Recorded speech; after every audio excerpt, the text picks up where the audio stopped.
नमस्कार मुलांनो. आज आपण ऐकणार आहोत महिषासूर मर्दिनीची गोष्ट.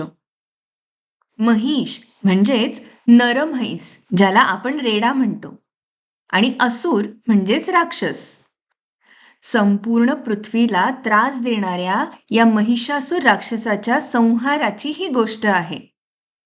ही फरमाईश आपल्याला केली आहे सौम्याने.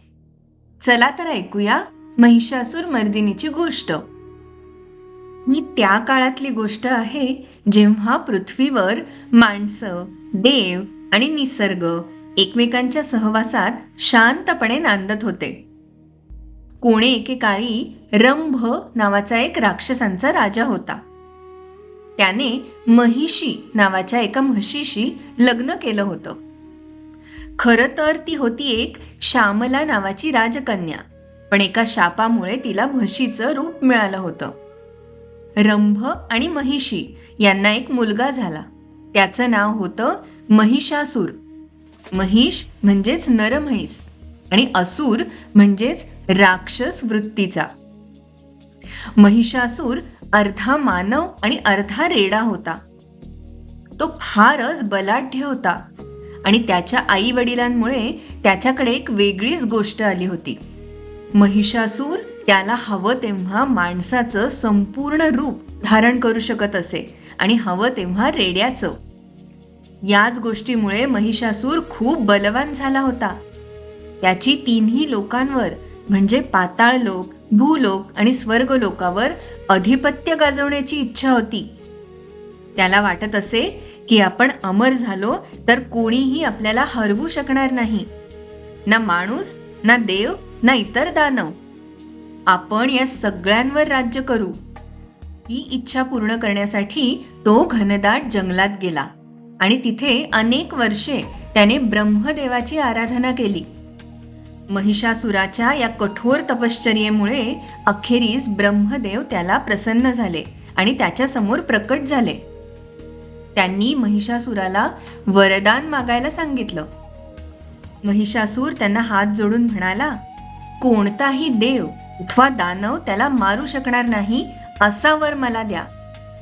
ब्रह्मदेव त्याला म्हणाले, असा वर मी तुला देऊ शकत नाही. जन्म झालेल्या प्रत्येक जीवाला मरण हे येतेच.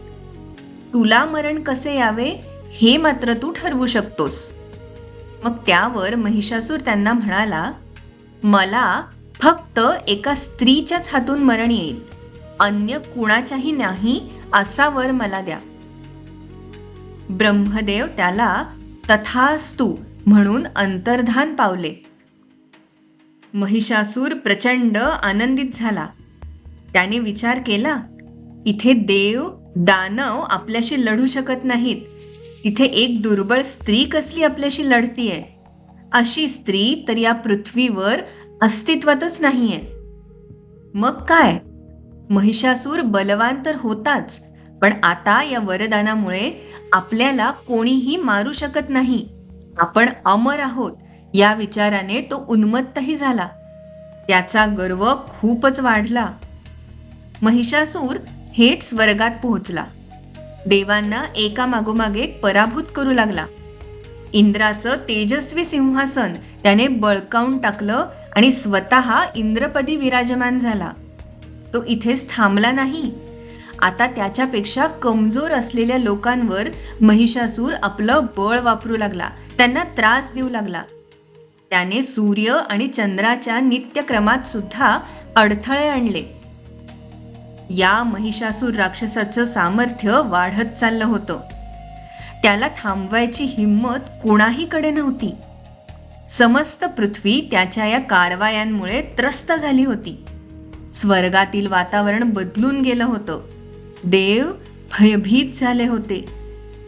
शेवटी देवांचा राजा इंद्र सर्व देवांना घेऊन ब्रह्मदेव, विष्णू आणि महादेव यांच्याजवळ मदतीसाठी आला. त्याने सर्वांची व्यथा मांडली. भगवन, महिषासूर दिवसेंदिवस अधिकच बलवान होत चालला आहे. आपली शस्त्रही त्याच्या पुढे कमी पडत आहेत. आम्ही असहाय्य आहोत. तिन्ही देवांनी त्यांची ही व्यथा नीट ऐकून घेतली विष्णू शांतपणे इंद्राला म्हणाले, इंद्रदेव, आम्हाला सगळं माहीत आहे. महिषासुराचं बळ वाढत चाललं आहे. त्याला केवळ बळाने हरवता येणार नाही. त्याच्या विरुद्ध अशी शक्ती हवी जी बळाबरोबरच बुद्धीचा वापर करून त्याच्यातल्या अहंकारालाही आवाहन देईल. त्याला मिळालेल्या वरदानाप्रमाणे एक स्त्रीच त्याचा वध करू शकेल, अन्य कोणीच नाही. ब्रह्मदेव गंभीर स्वरात म्हणाले, तर मग निर्णय झाला आहे. त्याचबरोबर त्या त्रिदेवांनी डोळे मिटले आणि आदिशक्तीची उपासना सुरू केली. आणि काय, त्यांच्या शरीरातून एक विलक्षण तेज बाहेर पडू लागलं. ते इतकं प्रखर होतं की संपूर्ण आकाश उजळून निघालं. दिशा झगमगून उठल्या.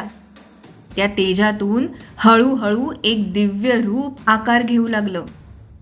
यज्ञकुंडाच्या त्या अग्नीत सर्व देवांच्या तेजातून एक कुमारिका वयातील मुलगी शक्ती स्वरूपात प्रकट झाली. हीच देवी दुर्गा, आद्यशक्ती. तेजस्वी चेहऱ्याची देवी दुर्गा सिंहावर आरूढ होती. तिला 8 भुज म्हणजे 8 हात होते. देवांनी तिला त्रिशूळ, चक्र आणि इतर शस्त्रे दिली. 8 हात असलेल्या या अष्टभुजेच्या डोळ्यात प्रचंड सामर्थ्य व करुणा होती. सर्व देवांनी तिला हात जोडून नमस्कार केला. देवीने त्यांना धीर देत सांगितलं, या अन्यायाचा अंत होईल. महिषासुराचा गर्व आता फार काळ टिकणार नाही.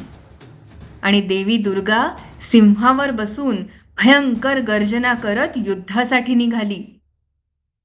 महिषासुराला त्याच्या सेनापतींकडून जेव्हा कळलं की एक देवी त्याच्याशी लढायला येत आहे, तेव्हा तो मोठ्याने हसला. देव इतके घाबरले आहेत की आता त्यांना एका स्त्रीची मदत घ्यावी लागतीये. कोणत्याही देवीला मी भीत नाही. माझ्या बळाची कल्पना सुद्धा करू शकणार नाही ती लहान मुलगी. मग सेनापती थोडा घाबरून म्हणाला, महाराज, ही देवी फार तेजस्वी आहे आणि तिच्याकडे विलक्षण शक्ती आहे. महिषासूर गर्वाने म्हणाला, मी अमर आहे. देव, दानव, माणूस कोणीही मला मारू शकत नाही. मग ही देवी कोण? माझं शस्त्र उचलण्याची मला गरजच नाहीये. मग महिषासुराने देवीशी युद्ध करण्यासाठी स्वतः न जाता आपले चिक्षूर, बाष्कल व चामर हे सेनापती पाठवले. पण त्या सर्वांचा देवीने युद्धामध्ये वध केला. महिषासुरापाशी मोठं सैन्य होतं. आपल्या सेनापतींच्या वधानंतर त्याने आपल्या या सैन्याला तिच्यावर आक्रमण करण्याचे आदेश दिले. पण देवी दुर्गा प्रत्येक दिशेने येणाऱ्या हल्ल्यांना शांतपणे सामोरी जात होती. त्यांचा प्रतिकार करत होती. तिच्या प्रत्येक प्रहाराबरोबर राक्षसांची संख्या कमी होत चालली होती. थोड्याच वेळात महिषासुराचं संपूर्ण सैन्य पराभूत झालं आणि देवी अजूनही सिंहावर स्थिर बसली होती. त्यानंतर मात्र महिषासूर संतापला. आता त्याला स्वतःला या युद्धात उतरावंच लागलं. रागाने लाल झालेले डोळे, प्रचंड शरीर यामुळे महिषासूर अजूनच भयावह वाटत होता. त्याने समोर उभ्या असलेल्या त्या शक्तीकडे एक वार बघितलं. सिंहावर बसलेल्या देवी दुर्गेचं रूप काही वेगळंच दिसत होतं. ते कोमलही होतं आणि भयानकही. तिचे डोळे शांत पण होते आणि त्यात एक तेज सुद्धा होतं. तिच्या मुकुटातून झळकणारं तेज रणांगणावर प्रकाश पसरवत होतं. जणू महिषासूररूपी अंधाराला दूर लोटण्यासाठीच ती त्या ठिकाणी उभी होती. तिच्या 8 भुजांमध्ये वेगवेगळी शस्त्र होती. एका हातात त्रिशूळ होता, दुसऱ्या हातात चक्र होतं, तर तिसऱ्या हातात तलवार होती. देवीच्या इतर भुजांमध्ये धनुष्य, बाण, गदा, शंख आणि वज्र होते. आणि त्या सगळ्या शस्त्रांमधून वेगवेगळं तेज झळकत होतं. जणू प्रत्येक देवाची शक्ती तिच्या एका देहात एकवटली होती. मग देवीने महिषासुराशी महायुद्ध आरंभलं. महिषासुराने झेप घेत देवीवर हल्ला केला, पण देवी त्याचा सामना करत होती. मागे न हटता प्रत्येक वार परतवत होती. त्यांच्या त्या युद्धात तो दिवस संपला. दुसऱ्या दिवशी महिषासुरानं आपलं रूप बदलून राक्षसी आकार धारण केला. पण रणांगणात देवी दुर्गा कधी पुढे सरसावत होती तर कधी मागे हटत होती. पण तिची प्रत्येक हालचाल अचूक होती. तिने महिषासुराची प्रत्येक चाल मोजलेली होती. हे पाहताच महिषासुराचा संताप अजूनच वाढला. तिसऱ्या दिवशी तो महाभयानक रेडा बनून युद्धात उतरला. प्रत्येक दिवशी युद्ध अधिकच उग्र होत चाललं होतं. आकाशात विजा चमकत होत्या. तिन्ही लोक डोळ्यात प्राण आणून हे युद्ध बघत होते. 9 दिवस आणि 9 रात्री हे युद्ध अखंड सुरू होतं. आणि या प्रत्येक दिवशी देवी सुद्धा वेगळं रूप धारण करत होती. कधी उग्र, कधी प्रखर. जणू प्रत्येक रूपातून ती वेगवेगळ्या शक्ती प्रकट करत होती. शेवटी 10वा दिवस उगवला. आता महिषासूर थकू लागला, पण अहंकारामुळे तो माघार घ्यायला तयार नव्हता. शेवटचा डाव म्हणून त्यांनी आपलं सर्वात भयान रूप धारण केलं. प्रचंड महिष, ज्याचं शरीर पर्वता एवढं, डोळे लाल आणि गर्जना ऐकून आकाशही हादरेल असं ते रूप होतं. त्या क्षणी अंधाराचा नाश करणारी ती देवी महिषासुराचा जणू काळ बनून रणांगणात उतरली. महिषासुराने संपूर्ण ताकद एकवटून देवीवर अंतिम हल्ला केला, पण देवी स्थिर राहिली. देवी दुर्गा सिंहावरून हळूहळू खाली उतरली. महिषासूर थकलेला होता. देवीने त्या क्षणी आपला त्रिशूळ उचलला आणि महिषासुरावर प्रहार केला. महिषासुराचा गर्व, त्याची गर्जना, त्याचं अमरत्व सगळं त्या एकाच क्षणात संपलं. संपूर्ण सृष्टी ज्या क्षणाची वाट पाहत होती तो क्षण होता हा. देव, ऋषी, मानव सगळेच आनंदानं दुर्गेसमोर नतमस्तक झाले.